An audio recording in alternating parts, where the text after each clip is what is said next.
Susan Finch here, your host today for Sales Lead Management Radio. And I know you've missed us. We've been gone for a couple of weeks. I am back with Paul Furiga, and we're continuing talking about his book, Finding Your Capital S Story. And we've had so much fun in these conversations, diving into each chapter. And I'm hoping you guys have gone back and listened to episodes 1 through 6 in this series, because we're going to be moving fast towards the end here, because we're hoping you're learning everything he's teaching us. Paul, welcome back.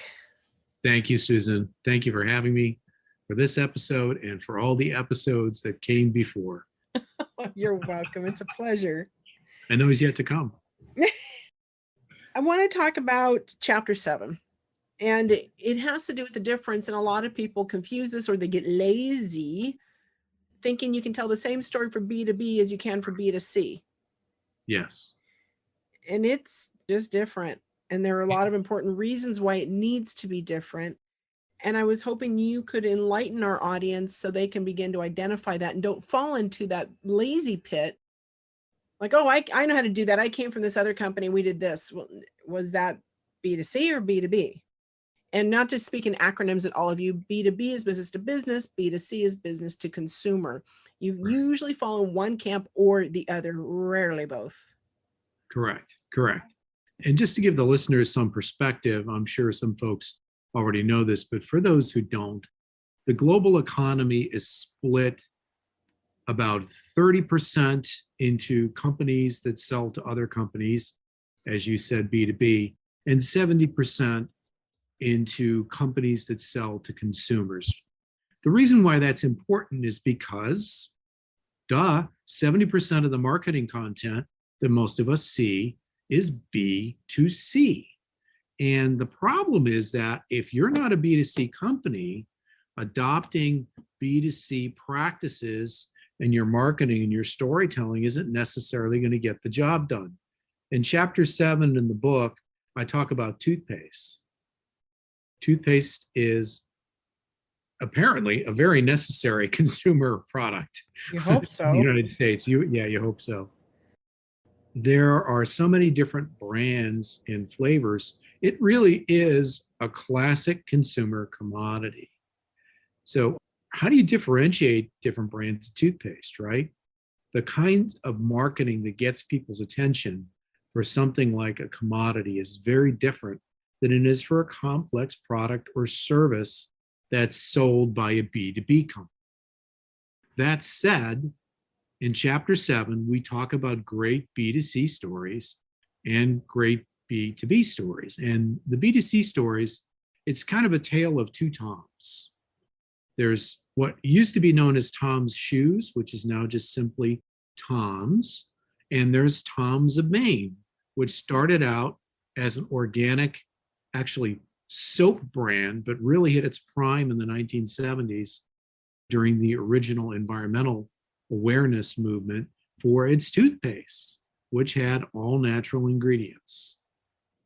And these are two companies that are great examples of having the kind of authentic story shared by fluent storytellers and the continual reading of the audience that we talk about in the book, the 3 elements that are critical to success in sharing a great capital S story. And speak of great capital S stories, Tom's of Maine started by a husband and wife who wanted to make life better for their family. And they started by making this organic laundry soap.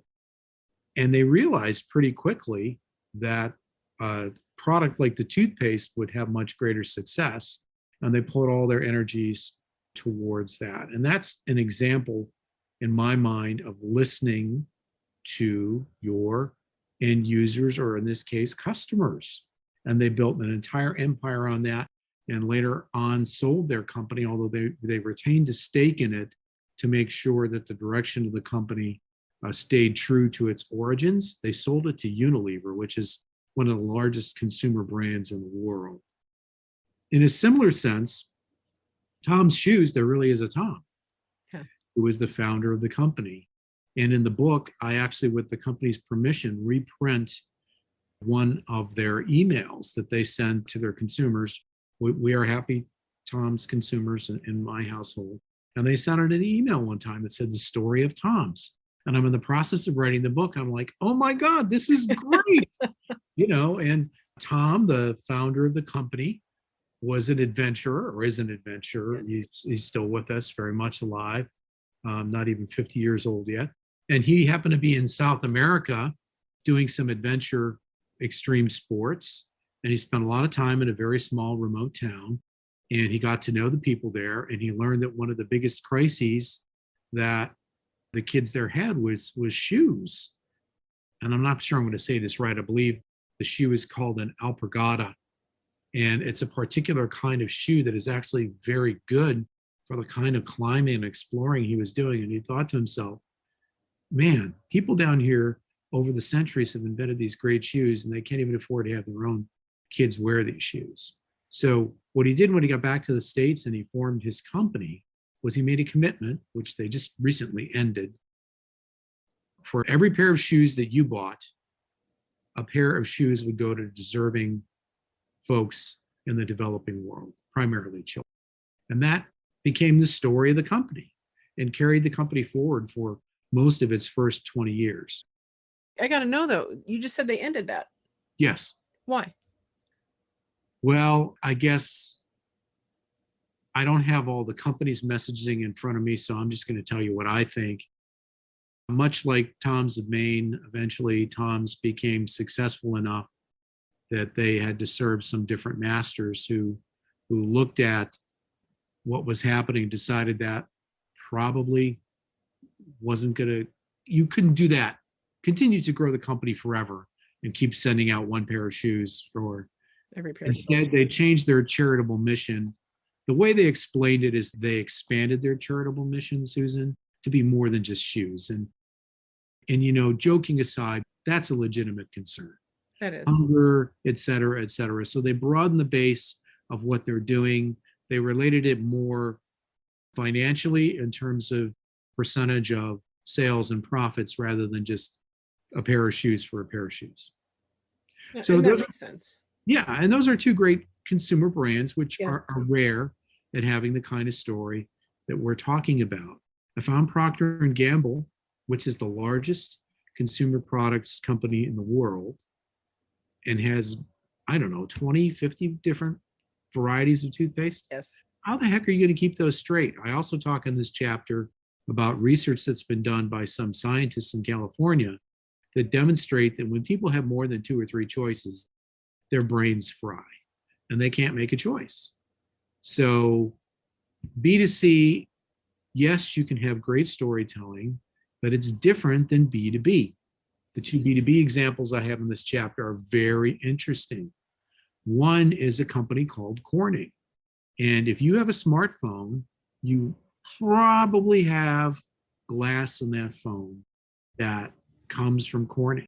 And Corning is in a small town called Corning, New York, in Western New York. Mm-hmm. And they are like the glass kings and queens of the world. I actually visited the plant this past year during COVID, actually. They have a fantastic museum that talks about all the things they've done with glass, including inventing Corningware. Glass, it's like a critical component in so many things. When Corning sells glass to Apple for its iPhones, none of us as consumers go into the Apple store and say, I want the smartphone that has Corning glass in it. We're not buying that because of the glass, right? So they're selling to other businesses, but they have a great story to tell. About 5 years ago, they had this brainstorm, and I love this. They decided that for their annual report, they would do a video, and it's called A Day of Glass. And it's like 10 years in the future. So think of your smartphone and how you can touch your smartphone. It's just a 5-minute video that takes everything that's in the boring annual report that they're working on for the future of glass. And they take a family of actors, a husband and wife and 2 small kids. And it's from the moment they wake up until the day ends, all of the ways that this family touches glass. And wouldn't you know it, this investor relations video, and Susan, even saying the words investor relations puts people to sleep. Right. It has something like 55 million views on YouTube. Well, and it has no words either, correct? That is correct. You're right. It is music, and you Huh. are seeing the family go through its day. And, maybe they're talking to each other. There's a But it doesn't glass matter. screen TV. It doesn't matter. It's not essential to the story, right? So, how can you convey that something as ubiquitous as glass is so technologically advanced, right? That there's something different about Corning and its glass. And I would say this successfully did so. The other example that I give in this chapter is General Electric. Now, General Electric has been around in the American corporate landscape since the 1800s. And over the course of time, they've made everything from parts of cameras that went to the moon to, consumer appliances.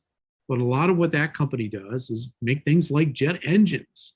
There's a better than 50% chance in the United States of America, if you got on a plane somewhere, a jet for an airline, that it was powered by General Electric turbofan engines.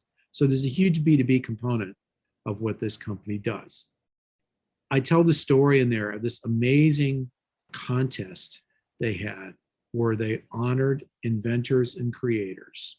And they had these folks make films, and it was like a film competition, like user-generated content, but at a much higher level. And General Electric took the winners every year for about 9 years, and they actually entered them in, like Sundance, Toronto film festivals. It's really amazing. And there was cash money prizes associated with that. So why was General Electric doing this?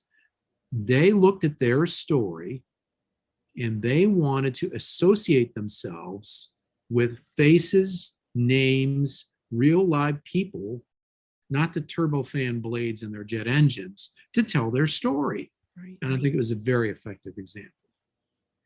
It was. And it was so quiet and sincere. Yes.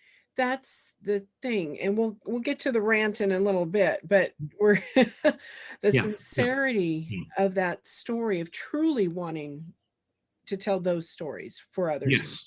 Yes.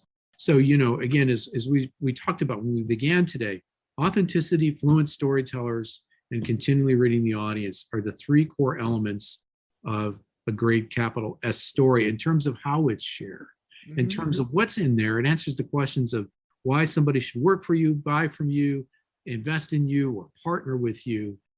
And the way General Electric did this is, you said quiet, sincere, exactly. It's not like a television commercial that you would want to speed through on your DVR, right? Where you're watching a quiet moment and it's a commercial break, and all of a sudden the volume goes up by 10x, right? Because you don't really want to buy what they're selling in the commercial, but to get your attention, there's going to be noise and light and sound. And, I don't want to diminish anybody's creativity. I'm just drawing a parallel, like you said, getting people to think differently about what the true nature of a company is by how it chooses to associate itself with others and what sorts of people, what sorts of stories it associates itself with.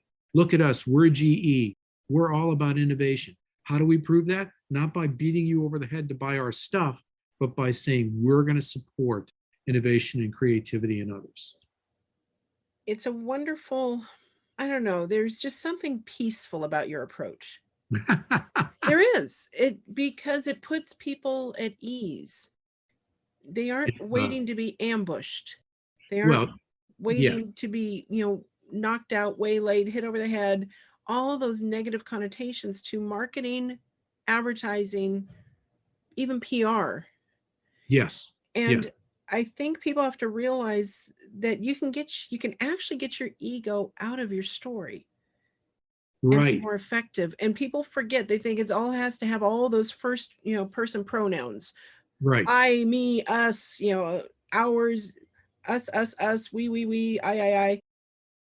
And it can be they, them. Yes. Talking about others. Yes.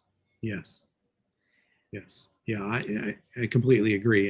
And I think of there's a story, surprisingly enough, actually about one of the Catholic saints, Saint Francis of Assisi. Mm-hmm. Supposedly, this guy said at one time, preach the gospel at all times. If necessary, use words. And that just like cracks me up, because it gets to what you're talking about, Susan, which is that if you have a really great story, you don't have to be shouting it from the rooftops. You don't have to be beating your chest. You don't have to be saying, look at me, look at me, look at me, look at me, look at me. I'm taken back when I see those tactics, and they make me crazy, because they remind me of those annoying precocious children we've all run across. Yes. The ones twirling, spinning, doing all these things for whatever reason, but it's like, stop. Yes. Yeah. I completely agree. And maybe some folks might see it as quiet. I choose to use a word like natural, or maybe it's sort of a Zen kind of a thing, actually. It causes somebody to have the reaction of course, instead of, oh, not this again. Right. I've seen that. Mute. Exactly. And you're right. Quiet can be taken in different ways, especially in our profession. Right. Quiet means, oh, nobody's going to hear it. What? No, we don't mean quiet in that way. Right. Classy, subtle, genuine, comforting, comfortable. Yes. Inviting. Yes. These are the words. These are the words you want to associate with any brand, because that's what makes it shareable and it makes people loyal. Yeah, I also talk in the book, and I can't remember if we talked about this in the previous episode. One of the things that's wrong with a lot of marketing and sales people is it really is all about them. And my business coach and I have this joke, but enough about me. Let's talk about you. What do you think of me? Right. And unfortunately, too much marketing is like that. It's just a subliminal message of buy my stuff, buy my stuff, buy my stuff, buy my stuff. That's so annoying. Yeah. So annoying. If you really want to have a long-term relationship with the audiences that you seek to work with, it does have to be more subtle. It does have to be more long-term. Patient. Yes. Yes. There is patience involved. And the way things are today, that it's sudden, striking, disruptive, that brings us to the end of this episode, because we know what's coming next. Folks, be sure to tune in for the next episode, which is covering Chapter 8 about social media and storytelling, because that's where we're really going to get into that piece of it, that disruptiveness, the suddenness, the impulse of it all. And Paul, tell everybody how they can find you and get your book. Well, thank you, Susan. The book is available on Amazon.com in hardcover, softcover, and Kindle formats. Pick your choice. And you can learn all about the book if you want to know more about it before you purchase it at capitalsstory.com. Terrific. And again, this is Susan Finch. I've been your host today on Sales Lead Management Radio. Be sure to follow us in all your favorite podcast venues. Subscribe on our site. Never miss an episode. Go to salesleadmgmt.com. That's great, Susan. Thank you. Yeah.